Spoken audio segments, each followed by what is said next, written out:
What's up mga silingan? Kamusta naman kayo? So, dito tayo ngayon no, sa Mrs. Unlimited dito sa Maria Orosa Malati branch. So, to put things straight, hindi po unlimited rice dito.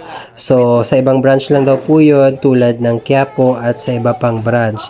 So, pumunta kami dito dahil nagtitrending nga ito sa Facebook dahil maganda ang ambience kapag gabi. So, kahit dito kami ngayon sa tanghalian, so, ayan, wala pa sila masyadong display na pagkain pero open naman sila from morning, tanghalian at hapunan. So yan yung mga kubo nila, tapos ang gaganda din ng kanilang mga upuan na nasa graba. Meron din silang mini bar.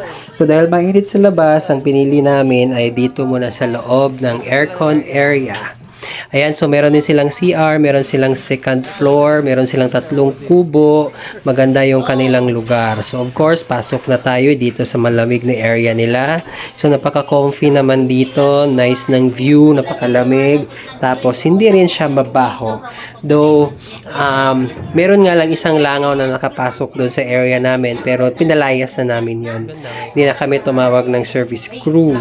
Tapos meron din gumagawa that time na bumisita kami kasi kabubukas nga lang nito. So ito pala yung in-order namin. Kasama namin tong dalawang ka-office mate ko na first time din nila. So na-appreciate namin yung lugar. Maganda naman. Sobrang nice.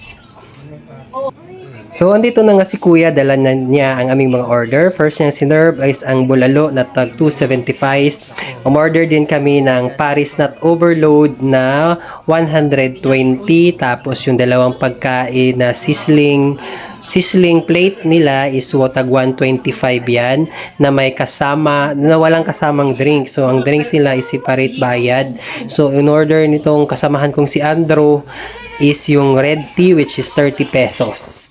So, ayan yung bulalo niya. Closer look tayo. May kasama yung mais, may gulay, at pasarap naman yung timpla.